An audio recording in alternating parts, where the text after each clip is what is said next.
Hi, everyone. In today's interview series, I'm going to introduce you to a good friend of mine, George Davies. George Davies has a company called Power Movers. Um, he is very deceptive character. I'll also tell you he's concert-ready violinist, as well as being a really sharp brain and mind. And I think he'll be a wonderful person to get some insights as to how he's been functioning, and in particular, how he has continued to grow and thrive through COVID. So, George, tell me a little bit about you and your business. I moved to Vancouver about 4 years ago. Was a bartender for a little bit. Decided I didn't like having a boss. I went to move my stuff. Decided I didn't like the price. And I was like, you know what? I'll start my own moving company. To which the guy on the other end of the phone said, "Go ahead." So that's what I did. Yeah. Yeah. So Kind of tell me reacted. about Power Movers, though. What makes them so special, unique? I put everything into that. That's all I do. I make my own schedule. I say no to jobs that I don't want to do. I say yes to the ones I do want to do. And I have the opportunity to create opportunities for other people, which is something I never had before.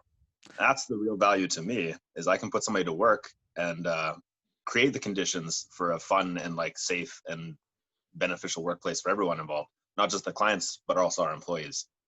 That's That's really fan- important to me, the employees. That's fantastic. Team, the people around you really help support you achieve who you are, and they validate who you are. But I'm trying to be a bit more specific into Power Movers. What do Power Movers specialize in? What's their unique position in the marketplace? We'll say yes to stuff other people will not say yes to. So the best thing for us to do, big house moves. We can move 4 or 5 big homes in a month and do $20,000 in revenue. However, we are really efficient at apartment moves, because when you're starting out as a small business, say stuff that you don't want to say yeah to, and then you become very good at it. Despite the fact that we want to move large houses and we can do this very efficiently, and it's easier than moving an apartment, we're very very skilled at moving apartments. We also move stuff like, we had a flooded apartment building. We moved 2 900-pound boilers out of a flooded basement with 1.5 feet of water in it. It's Oh, usually wow. not something you call movers for, but we'll do it. Mhm. We've had people ask us to sub into demolition jobs, so we'll tear down, like, help people tear down buildings, the insides of them, all with WorkSafe standards being upheld. You know what I mean? Like, if it were abatement risk or something, we'd have like an abatement company subcontracted and we're in full abatement gear. If it was simple demolition, we'd make sure we have our WorkSafe and third-party liability on hand. Same thing we'd have for our moves as well, right? Because even during a move, you could move a couch and smash a fire suppression system and cause millions of dollars worth of damage. So this is one of the things people don't understand when they hire movers and they're comparing the prices. What are you really buying, right? So when you're buying power movers, you're not just buying peace of mind, but the personability. Like, I show up to most of my jobs. And if I'm not there, I have somebody really good to send, because it's somebody I'm comfortable sitting in a truck with for 16 hours a day if need be.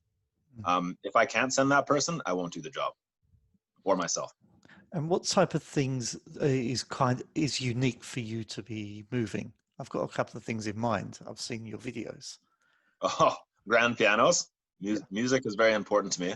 For anybody who's seen my other videos, I'll probably make a video about that, especially. But musical instruments, stage equipment. So that's not just music festivals, that's classical instruments. Like I said, the grand piano, but oversized things, double basses, guitars, like sound cabs, the ones you put the speakers in and stuff. We don't damage stuff. That's the most important thing. Our priorities are this: nobody gets hurt.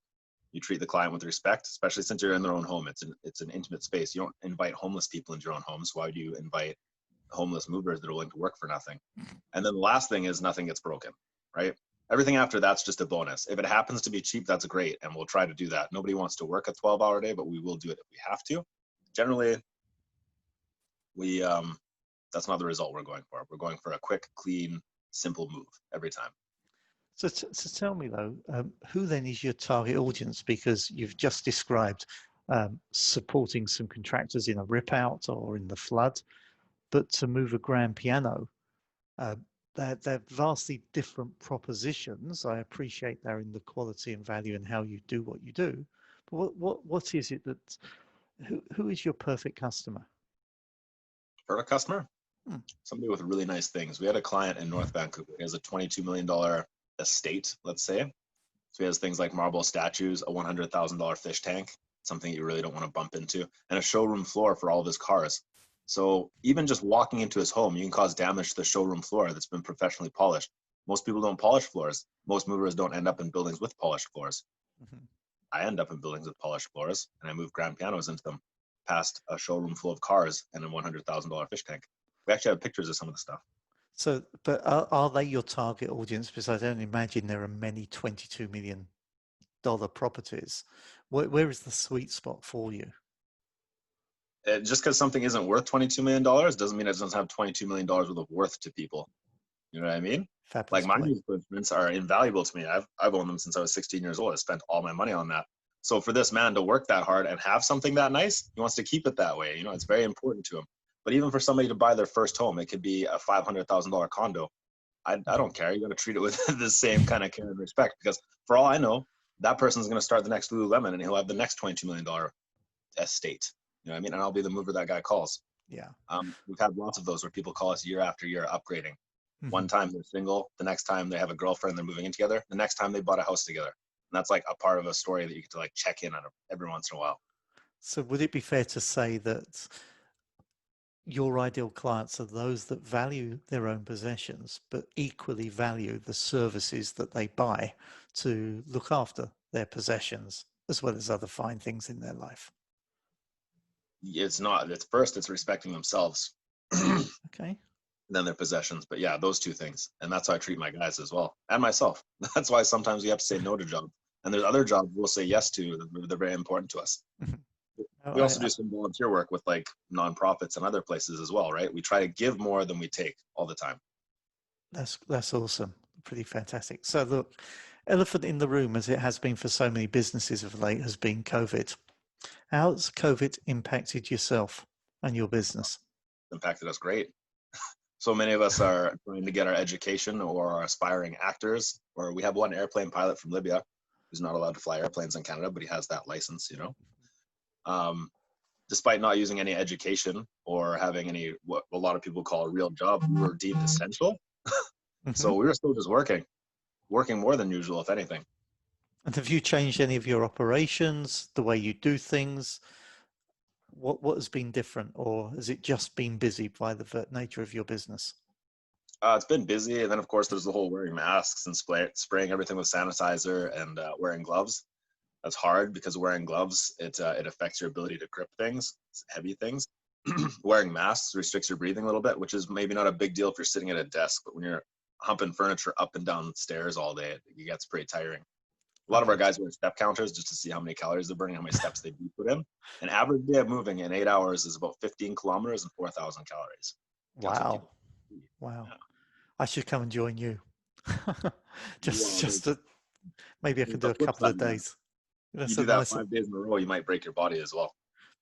Well, it's a bit younger than it looks, so I may have a chance. So let's leave it like that. So, are there any particular actions or changes you've made in your business that have helped you thrive through COVID, or is it the reputation and how you do things always? Oh, the reputation skyrocketed. Just show up when you're supposed to show up, do what you say you're going to do. Hmm. And people are more sensitive to that during COVID, right? You go to your favorite coffee shop, it's closed. You call the government of Canada, they're not answering your call, or there's like a 3 hour wait. You want to get your CERB money, there might be another 2 weeks, whatever. It's just a bunch of BS. You call us, we just do the same thing we always did all the time. And then people seem to appreciate that a lot more during COVID. That's But it would pretty. have been the same whether it was COVID or Christmas season or any season, really. If we can help, we'll try our best. Yeah, you. I know from people who've used your services that you really deliver on your word, and your word is really important to you, as is the standard in which you deliver in all aspects. So, good job. So, interesting question for you. It's been said that smart people learn from their mistakes, but wise people learn from the mistakes of others. Um, I'm assuming you've made some mistakes along the way, but you've learned from those. So, how can other entrepreneurs learn from your experience? What would you suggest to them? Specifically in moving, I would have a lot to say, but in a more generalized sense is just try not to lose money, and you'll like if you take care of the downside, the upside takes care of itself. I believe this is a thing said by more intelligent people than myself. That's the most important thing. You go to work for somebody for $100 an hour, and you have one employee that you pay 24. You make $75 an hour, which is awesome. However, your truck breaks down one time with like a wearable part like brakes. Brakes are something you need to replace. I don't care how new your truck is, whether you drive a Tesla that is electric, you will have to replace the brakes at some point. A Mhm. brakes on a small commercial vehicle is $3,000. So how many hours at $75 an hour do I have to work before I pay for those brakes? And then after I've spent all those hours paying for the brakes, when do I pay myself? A lot of people run into business not thinking about that. They don't think about their expenses. They just think about the wad of cash in their hand. And then it all goes away and their accountant tells them they owe the government a bunch of money. And then you get real sad. This usually puts people out of business. It's very common in moving. Mhm. I Why think it's it's very common in a lot of businesses. Businesses spend what they perceive as their profit, which is what appears in their bank account, and that really isn't the same thing. no. And it's why at the end of the year, the accounts and the bank statement never look the same.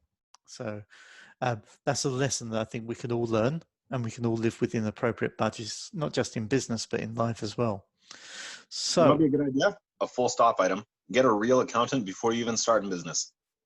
You know yeah, what's another one? People who do $500,000 in revenue in one year and then they hire their friend as their accountant. That's like the second worst mistake you could ever make. I got a guy like that right now. at least I think we both know a really good accountant that we could refer people to. So that's cool. So, second to last question for you. I've got your email and your website and phone number, which I'm going to put on the this video. But is there anything you should like to add? Is there an offer you want to make to the audience here, or anything that how they best can contact you? An offer I want to make. Curious. You don't have to. Well, I remember I touched on that respecting yourself thing earlier. Mm-hmm. The biggest barrier to us working with people usually is the price, right? Because I don't think about the value, you know what I mean? So I want to put myself in other people's shoes. Let's say you have a parent and they're by themselves, you know, and you want to move them, but they haven't moved in 21 years, and you need somebody to go in there and be delicate with them and be patient and move this stuff, right? The worst thing I'd want to hear if I were to have somebody like my father moved by movers is if they disrespected him. You know what I mean? And it's a hard industry. You work hard physically all the time, and people are always trying to grind you down on your price. And Mm-hmm. it's not really what's important. It's how you treat people that's important. Um, and the stuff is actually secondary to how you treat people, right? So it goes in that order. You got to treat the people with respect and then make sure their stuff isn't broken. And that's the real value that I want to offer people. We do a lot of work with seniors and like new parents, for instance, who should be hiring movers instead of calling their friends to help them move. They don't get to see their friends enough anyways. Their kids keeping them up all the time. They have full-time jobs to pay for where they live. So not so much an offer, just kind of a perspective of what you're buying when you hire movers. Reinforcing your values and what distinguishes you in the marketplace. Because as you Yeah. say, I think another way of framing it is that if someone's moving their home, that's their entire life up till that point. Why would you trust that to the lowest bidder? Yeah, that's true. Is your life worth as little as possible? Because if you're hiring the people that are worth the least to move it, you're pretty Mm-hmm. much saying that with your money. Exactly, exactly. So look, perfect. Last question for you. Tell me what's been the most inspiring thing for you today? In my business, Business, life? What's been the most inspiring thing for you? a lot of people I get to work with, right? I got into business to make money and then I got the feels, you know? Mhm. I don't know if this happens. I see a lot of other business owners, it doesn't matter what they do. It's not just moving, it could be anything, you know? And they get kind of like worn down and sad to go to work. You know, they don't want to go to work. They're worried about their money still. I'm not worried about my money so much. I'm worried about like the people I interact with, you know, the clients who call me back, or maybe I have an employee who comes back, or somebody calls us um, because we just had an authentic interaction. I bought a $350 car off an old man in Surrey. And I think 2 years later, somebody called me and said, "Hey, you know Dodds?" I was like, "I only know one Dodds. They sold me a Volvo." And he's like, "Yeah, that Dodds. He said you're a really good mover." I was like, "I just bought a car off him, but I guess I convinced him. But yeah, we're going to do a great job for you, man." And then it just goes from there. Those relationships just grow and grow and grow and grow. It's like just endless. So that opportunity, That's pretty that's awesome. what inspires me. The That's pretty relationship, awesome. the So look, I community. just want to say thank you for you, George. And if there's anything you want to add, um, I know you do a great job. I would heartily recommend and use you when the opportunity arises. So thank you for your time and look forward to catching up with you very soon. Thank you. Yeah, man. By all means, you as well, Joel. You've given me some really good tips for how to make life a little easier in this industry. Probably any industry. I'm sure I'll start another business at some point. I could recommend a coach. Exactly. Brilliant.